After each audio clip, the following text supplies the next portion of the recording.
제가 산책을 나가다 보면은 주변에 성당이 커다랗게 자리를 잡고 있습니다.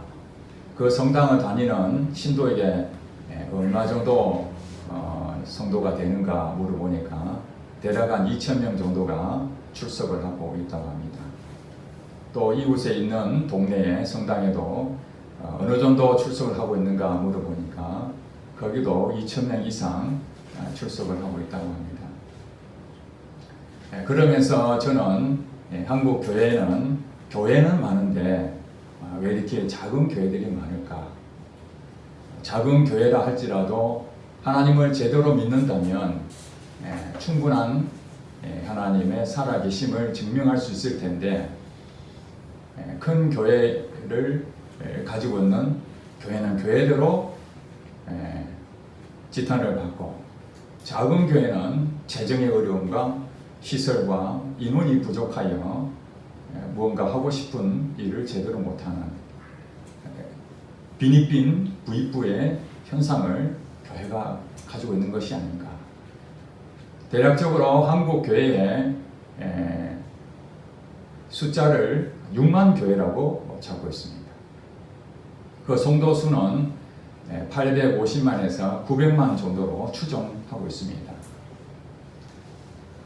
굉장한 많은 교회가 있고 또 성도들이 매우 많이 있습니다.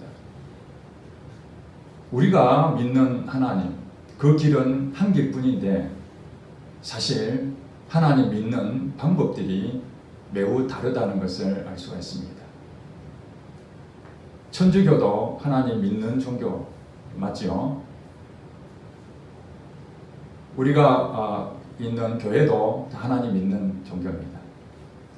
신천지는 무엇을 믿습니까? 이만희를 믿습니까? 하나님을 믿습니까? 하나님을 믿습니다. 이만희의 가르침을 따라서 하나님을 믿는 이단이라고 할 수 있습니다. 그들은 기존 정통교회보다도 훨씬 더 열심히 합니다. 매일 그들은 성경을 공부하고 있습니다. 시험을 칩니다. 80점 이상 맞지 않으면 낙제할까봐. 그것을 왜 그렇게 중요하냐면 천국하고 직결되어 있기 때문에 그렇습니다. 천국을 가기 위해서는 남을 가르치는 위치에 서 있어야 되는데 그걸 탈락하지 않으려고 얼마나 애를 쓰는지 모릅니다. 이만희 총회장이 강의를 하면은 그 수많은 사람들이 그 강의 중간중간마다 아멘 소리가 얼마나 큰지 모릅니다. 그들은 누구를 믿습니까? 하나님을 믿습니다. 그런데 하나님을 믿는데 사람들이 그들을 보고 하나님은 살아 계시는구나. 정말 하나님은 계시는구나. 그렇게 말할 수 있습니까? 하나님을 믿지만은 저 사람은 하나님을 진짜 믿고 하나님이 살아 계시는구나. 이렇게 사는 사람이 있지만은 많은 경우는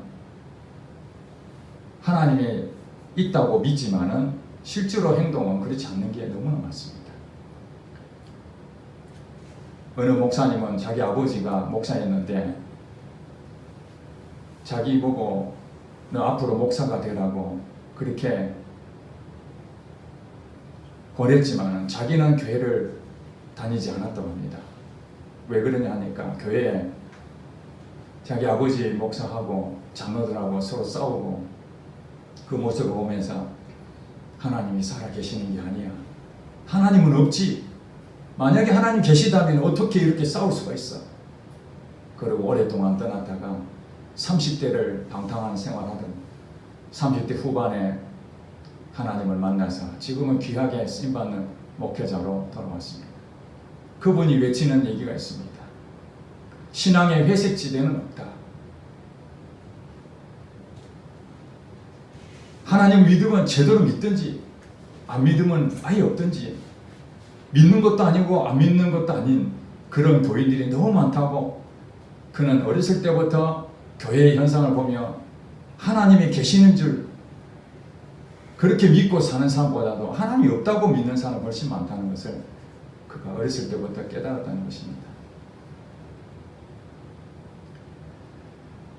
오늘 본문에도 보니까 이스라엘 백성들이 하나님 말씀을 순종하고 청종하고 그렇게 살았다면 신명기 28장의 말씀처럼 그들에게 복이 내려졌을 것입니다. 하나님이 주시는 땅, 가나안 땅을 차지했을 것입니다.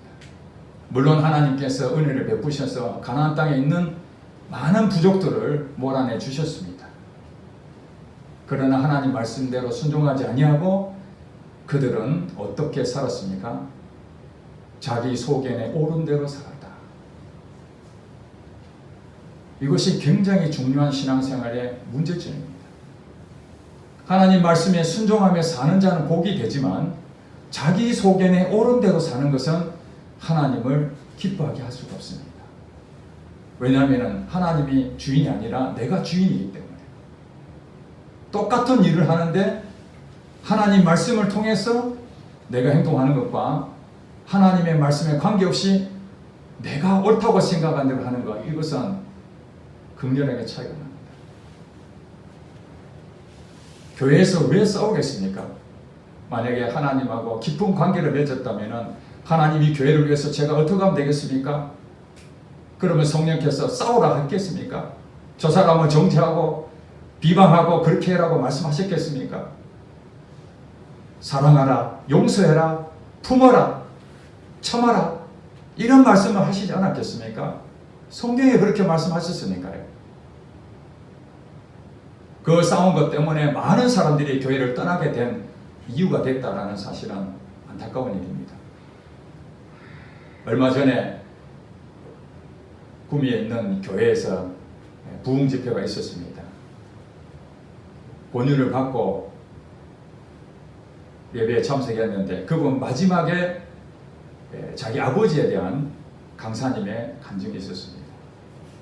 그 아버지는 9명의 자녀들 가운데에 2명을 잃고 그 아버지가 장남으로서 먹을 것도 없고 일제시대 때니까요. 어디 일자리도 없고 그래서 우연히 한 병원을 찾아가서 자기가 거기에서 청소를 해도 좋고 무슨 일을 시키든지 내가 열심히 하겠다고. 근데 그 의사가 그 아버지에게 이 청년, 아무것도 없는 청년에게 복음을 전했습니다. 그러면 나와 함께 하나님을 믿자고. 그렇게 해서 복음을 받아들이고 이 청년은 그 병원에서 열심히 일을 했습니다. 학교는 초등학교밖에 나오지 못했습니다. 그래 이 의사는 그 교회 장로였는데 이 청년이 너무 안타까워서 공부를 해라. 공부할 능력이 안 된다. 그래서 당시에는 지금은 약대를 졸업해야 약국을 차릴 수 있지만 당시에는 자격증 시험만 합격하면 약을 판매할 수 있었습니다. 그걸 공부해라 해서 열심히 공부해서 그 자격증을 얻게 되므로 한약이 아니라 약방을 운영하게 됐습니다. 나중에는 약재상을 하면서 큰 돈을 벌게 됐습니다.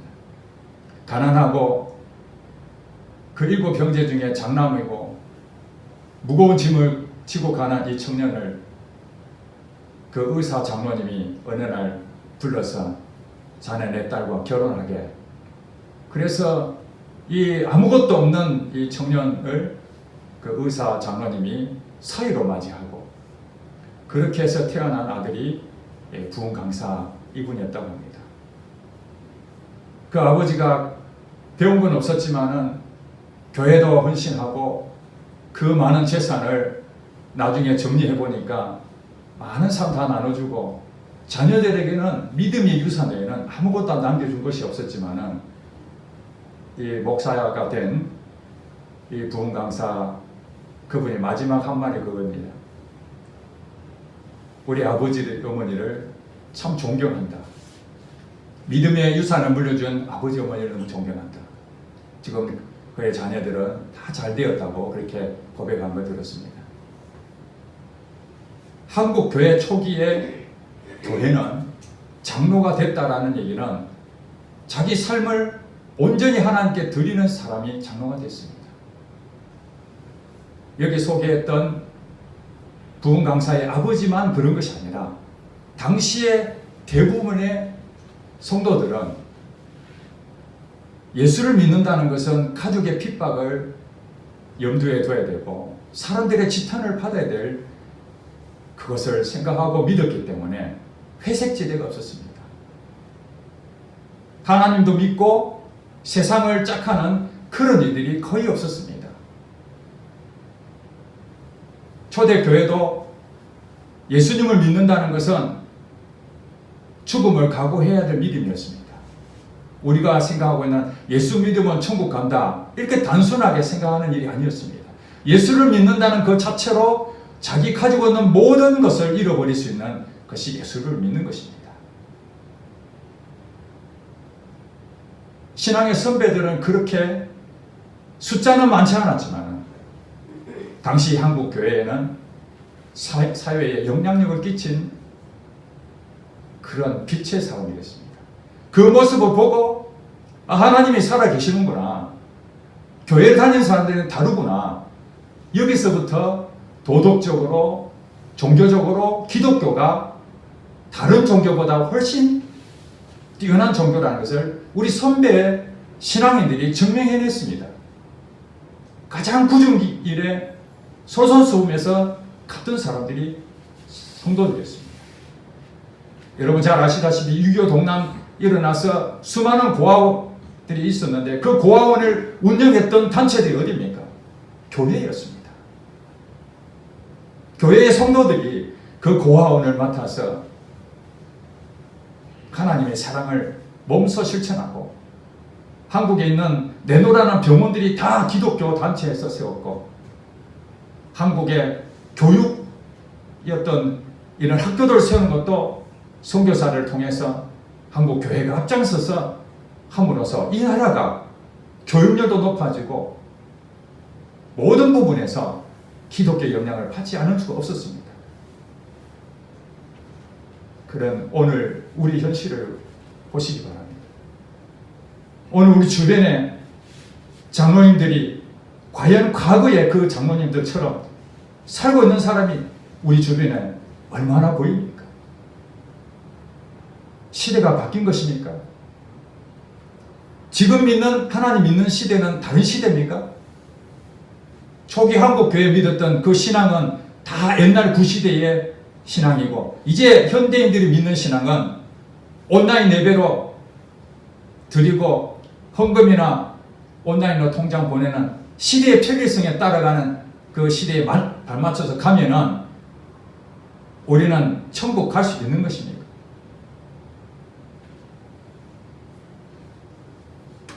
내가 매일 기쁘게에 간증에 나왔던 한 여자 집사님이 있었습니다.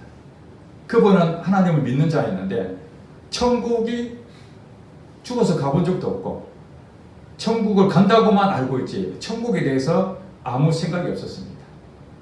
근데 이 여자 집사가 운전하러 가다가 다른 차가 자기 옆구리를 접촉을 하면서 완전히 찌그러들었습니다.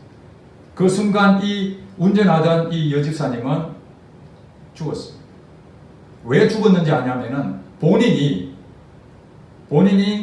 이 차에서 죽어 있는 모습을 자기가 봤기 때문에 죽은 것이죠.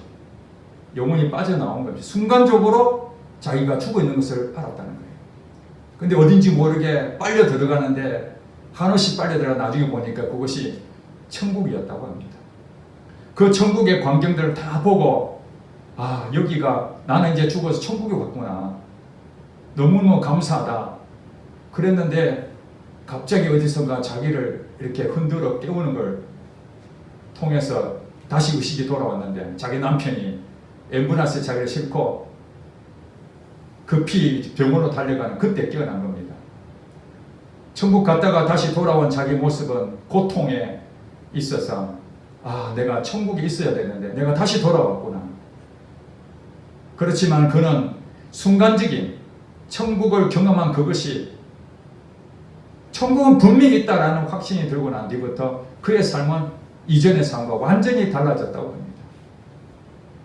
우리는 어떻게 살고 있습니까? 하나님이 천지를 창조하셨다 그렇게 믿고 있고 천국과 지옥이 있다 그 얘기도 다 믿고 있지만은 실질적으로 우리의 삶은 정말 하나님만 제대로 믿고 순종하며 살아가고 있는가? 하나님 믿는 사람들 가운데에 신천지만 그렇게 하나님 믿고 이단으로 빠진 것이라고 우리는 생각하고 우리 정통교회는 다 하나로 하나님 믿는 줄 알고 있는데 그렇지 않습니다. 우리 정통교회 안에 얼마나 문제가 많습니까? 얼마 전에 미국 대통령이 시위폭동하는 그 사람들 진압한다는 내용을 여러분 보셨을 겁니다. 그때 그가 가지고 있었던 게 무엇입니까? 자기가 다니던 교회 앞에 성경책을 끼고 기자회견을 했습니다. 강력하게 폭동 시위하는 사람을 진압하겠다. 저는 트럼프 대통령을 좋아하지도 않고 싫어하지도 않습니다. 저하고 관계가 없기 때문에. 그러나 그가 하나님을 믿는다고 성경책을 끼고 있는데 그가 하는 행동들을 보면은 사랑과 용서와 화해를 외치는 것이 아니라 분쟁과 서로 협상과 자기 이익을 위해서 자기 나라만 생각하는 그런 모습을 비춰주는 전 세계의 사람들이 성경책 끼고 있는 트럼프 대통령 보고 하나님은 살아계시는구나 이렇게 느끼겠습니까? 하나님 믿는 사람이 저렇게 됐다면 차라리 하나님 죽은 하나님이다 그렇게 믿겠습니까? 이단들만 하나님을 믿고 잘못 믿는 것이 아닙니다. 우리 교회 안에서도 하나님을 주인으로 믿느냐 하나님을 종으로 믿느냐 그 차이는 엄청난 큰 차이입니다. 이스라엘 백성들은 하나님의 택한 자녀였습니다. 그들에게 복을 주시기 위해서 따로 불렀습니다. 그러면 당연히 그들은 잘한 것도 없거니와 하나님이 자기를 백성 삼아 주셨으니 얼마나 감사합니까? 어떻게 해야 될지 모르는 그들에게 하나님께서 십계명을 주시고 율법을 주시고 지도자를 주셔서 또 선지자를 통해서 어떻게 살아야 될 법을 다 가르쳐 주셨습니다. 아무것도 없는 상태에서 해라면 우리가 어떻게 합니까? 하나님께서 하나님 말씀에 순종하면 복을 받고 하나님 말씀을 불순종하면 저주를 받는다, 심판을 받는다. 딱 두 갈래밖에 없었습니다. 선택이 두 개밖에 없어요. 하나님 안 하는 딱 그 선택만 하면 되는데 그들은 하나님 말씀에 순종하지 아니하고 자기 속에는 옳은 대로 자기 속에는 옳은 대로는 내 마음대로 살았다 그 얘기입니다. 하나님 믿음에서는 내 마음대로 살았다는 얘기가 무엇입니까? 내가 생각하는 좋아하는 것을 따라갔다는 것이죠. 그러니까 우상을 섬기는 것 똑같은 거예요. 가나안 땅에 살면서 가나안의 우상들을 섬기고 세상 풍속을 따라가고 세상 유행을 따라가고 돈을 따라가고 명예를 따라가고 지위를 따라가고 하나님 믿는 백성은 구별된 백성이다. 너희들은 이스라엘 백성인 것을 잊지 마라. 그래서 구별된다고 할례를 했는데 또 이스라엘 백성 맞아? 뭘로 증명할 수 있어? 할례한 백성이냐 아니냐 이거를 구별했는데 의식만 할례를 행하고 안 하는 것만 있지 실제로 행동하는 것은 이방 사람들과 똑같이 점쟁이 찾아다니고 자기 집에 우상 단지 다 모시고 있고 이렇게 살더라는 말이에요. 여러분들도 아마 텔레비 보시면 알겠지만 한국에 있는 연예인들 교회 다니는 사람들 많이 있습니다. 나와서 패널들로 나와가지고 결혼할 때 어떻게 했습니까? 점쟁이 찾아가서 궁합 본 사람들이 굉장히 많아요. 예수를 안 믿는 사람들이 아니고 본인이 하나님 믿는다고 교회 다닌다고 말을 하면서 점쟁이한테 찾아가서 사업에 대한 것들 물어보고 결혼에 대해서 물어보고 이것이 하나님을 믿으면서 우상을 섬기는 것과 다를까 뭐가 있겠습니까? 자기 속에는 옳은 대로. 오래된 얘기지만 여러분들한테 말씀드리는 거 있을 거예요. 저희 교인 중 한 사람이 목사님 사주 카페를 하려고 하는데 와서 기도해달라는 거예요. 이 기가 막힐 일이 아닙니까? 사주 보러 가는 것도 성도가 가서는 안 되는데 사주 카페를 차리겠다는 거예요. 그냥 심심풀이로 그렇게 해서 돈벌이 하겠다는데 어떻게 목사가 그게 축복을 해줍니까? 그래서 목사는 나를 이해하지 못합니다 하고 교회를 떠났어요. 우리 하나님을 제대로 믿어야 됩니다. 하나님 이스라엘 백성들한테 복을 주시려는데 그들은 자기 속에는 옳은 대로 살다가 사사기 시대를 맞고 왕을 달라 해서 사울왕을 줬더니 사울왕도 불순종했죠. 결국에는 하나님의 마음이 합한 다윗을 주심으로 하나님 뜻을 이루고 그 이후에 사람들은 다윗의 길을 따라가는 것보다는 여로보암의 왕의 악한 길의 길로 간 사람이 훨씬 더 많았죠. 결국에는 하나님께서 돌아와라, 하나님의 말씀을 따라라, 그렇게 많은 선지자들한테 경고의 메시지를 줬는데 그들은 마음을 닫아놓고 계속 세상으로 가게 됩니다. 여러분, 이스라엘 백성들만 그렇습니까? 오늘 우리 하나님을 믿는다고 하는 사람들은, 우리 성도들은 영적 이스라엘 백성들입니다. 오늘 이렇게 말씀을 듣는데 여러분들이 마음을 편안하게 이렇게 듣고 있습니까? 찰스 스펄전 목사님이라고 세계적으로 유명한 그 목사님이 있습니다. 그분이 이렇게 말씀했다고. 하나님 말씀은 듣는 그 자리가 가장 불편한 자리가 되어야 된다. 여러분 어떻게 생각해요? 하나님 말씀은 듣는 자리가 가장 불편한 자리가 되어야 된다. 그것은 무슨 말이냐면 하나님께서 선지자를 통해서 이스라엘 백성들에게 지금 우상을 섬기지 말고 하나님께 돌아오라. 너가 지금 하고 있는 건 잘못된 길이야. 수도해야 돼. 그때에 그 말씀을 듣고 가슴을 찢고 마음을 찢어 통회하고 돌아오는 이것이 불편한 자리라는 거예요. 오늘 우리의 마음을 위로하고 축복받고 좋은 것만 듣고 돌아가면 얼마나 좋겠습니까? 그러나 그것이 우리가 하나님 앞에 바뀌지 않습니다. 정말 우리가 가슴을 찢는 일은 이스라엘 백성들이 바로 나구나. 하나님 한 분만 주인으로 모시고 가야 되는데 하나님을 나의 종으로 생각하고 내 마음대로 잘못된 습관대로 그거 고쳐지지 않고 우리 기도할 때마다 안 고쳐지고 또 잘못했다고, 안 고쳐지고 또 잘못했다고. 언제까지 우리는 그런 모습으로 살아가는, 그걸 보면서 우리는 이런 고백해야 되잖아요. 오늘 말씀 들으면서 내가 죽일 놈이구나. 어제도 그렇게 했는데 오늘 똑같은 죄를 또 짓는구나. 하나님 나를 불쌍히 여겨달라고 그렇게 주님 앞에 엎드려 하나님 은혜가 거기에 임하는 거죠. 여기 오늘 본문에 보세요. 8절에 너희 패역한 자들아. 이 패역이란 뜻이 무엇입니까? 사람이 해야 할 마땅한 도리가 있는데 그 마땅한 도리를 벗어나서 순리를 거스르는 것을 패역하다는 것입니다. 하나님께서는 이 패역한 백성이라는 말을 많이 하시는데 하나님 말씀대로 순종하지 아니한 자기 뜻대로 자기 속에 옳은 대로 가는 그 사람들을 패역한 자들이다. 그리고 이 일을 기억하고 장부가 되라. 다른 성경에 보면은 너 부끄러운 줄 알아라. 지금 이 대상자가 누굽니까? 하나님 말씀대로 순종하지 아니하고 불순종했던 사람들. 그들은 하나님께서 나라를 멸망시킬 것이다. 그렇게 예언을 하셨어요. 북쪽 이스라엘은 아수르에 망해버렸고 이미 망했습니다. 북쪽은 이미 오늘 본문의 내용에서 이미 망해버렸어요. 남쪽 유다만 지금 겨우 명맥을 유지하고 있는데 여전히 하나님 말씀대로 순종하지 아니하고 그렇게 가고 있는 그들에게 너 그렇게 되면은 너희 나라가 망하게 돼. 바벨론에게 망하게 될 거야. 그럼 어떡할 거야? 그러면서 장부가 되라. 부끄러운 줄 알아라. 그리고 이 일을 마음에 두라. 너희들이 바벨론 땅에서 완전히 멸망당해서 이제는 나라가 잃어버릴 텐데 어떻게 살아야 될 것인지 지금 이사야 선지자가 미래를 생각하고 지금 그 백성들에게 말씀하고 있는 것입니다. 여러분 잘 들으세요. 여러분들이 앞으로 미래에 일어날 일을 하나님이 오늘 이 제단을 통해서 여러분에게 이사야가 선포하는 것처럼 저를 통해서, 목사를 통해서 여러분 선포하는 거예요.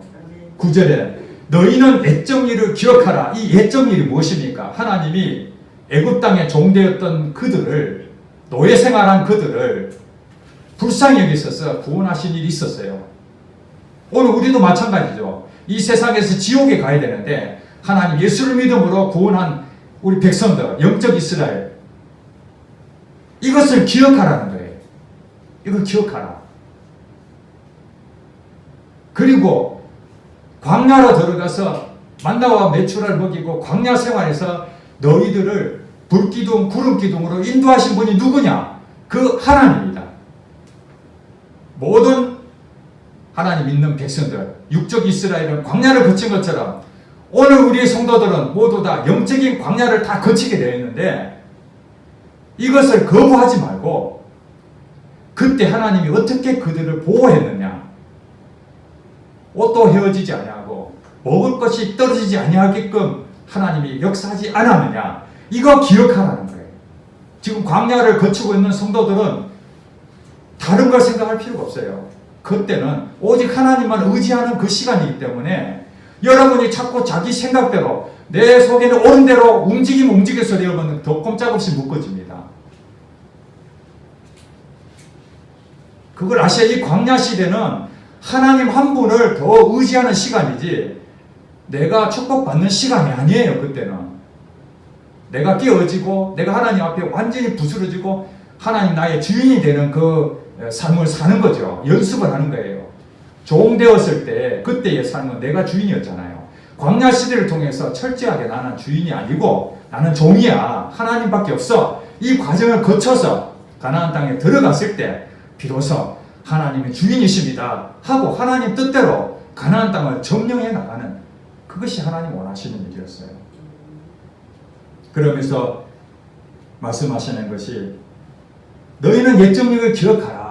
이거는 하나님 어떻게 너희를 역사하셨는지 그거 기억하라 하면서 아주 중요한 말씀하십니다. 나는 누구라고요? 성경에 보세요. 나는 누구라고요? 나는 하나님이다. 나 외에 다른 이가 없다. 다시 한번 말씀드립니다. 나는 하나님이라 나 같은 이가 없다. 이 두 번이나 반복해서 하나님이 말씀하셨다는 이유는 뭐냐면은 너무 답답해서 그런 거예요. 성도, 우리 이스라엘 백성들 너무 답답한 거예요. 왜냐하면 이들이 지금 46장 1절에 그렇게 나와 있어요. 벨은 엎드려졌고 느보는 구부러졌도다. 그들의 우상들은 짐승과 가축에게 실렸으니 너희가 떠매고 다니던 그것들이 피곤한 짐승의 무거운 짐이 되었도다. 지금 이스라엘 백성들이 어떤 짓을 했다는 거예요? 바벨론 땅에 멸망당하자 그들이 하는 행동들은 그 우상을 섬겨버린 거예요. 왜? 살려고. 우리는 하나님 백성이니까 구별되게 살아야 되는데 거기에 섞이면 안 되는데 바벨론에 빌붙어야 그래도 먹고 사는 거 아니겠습니까? 그 바벨론의 신이었던 벨과 느보라는 그 신이 있는데 그 신을 하나님 어떻게 했다고요? 엎드려지게 만들고 구부러지게 만드셨다는 거예요. 하나님 외에 다른 이가 없다. 너희 뭔가 의지하려고 하는 것들은 다 하나님께서 다 없애버리는 거예요. 다 없애버리는 거예요. 여러분, 우상을 섬기는 그 자체가 오늘 우리는 별로 가슴이 와닿지 않지만 당시에 우상을 섬기지 않으면 죽음을 해야 될 때가 있었습니다. 이 바벨론 때는. 잘 아시다시피 느부갓네살 왕이 금신상을 만들어 놓고 모든 사람들은 여기 신상에 절을 해라. 절하지 않으면 풀무불에 뜨거운 불 속에 집어넣게 죽여버리겠다는 거죠. 그러나 다니엘의 그 세 친구는 포로로 이스라엘에서 끌려와서 지금 공부하고 있는 유학생입니다. 그러면은 어떻게 보세요? 학식도 있고 가진 게 있으면은 바벨론에 들붙어서 거기서 높은 자리에 얻는 것이 더 편하지 않겠습니까? 그 금신상이 뭐 있다고? 그냥 눈 한번 깜짝하면 되잖아요. 근데 이 세 친구가 하는 얘기가 무엇입니까? 우리가 믿는 하나님, 그 하나님 외에 다른 신은 없다. 금신상 우리가 절하지 않겠다. 우리가 불무불에 들어간다 할지라도 하나님께서 우리를 구원해 주실 것이다. 그 유명한 말 하잖아요. 하나님이 우리를 구원해 주지 않는다 할지라도, 그리 아니하실지라도 우리는 절하지 않겠다. 결과가 어떻게 되는 줄 아십니까? 여러분 성경 읽어보세요.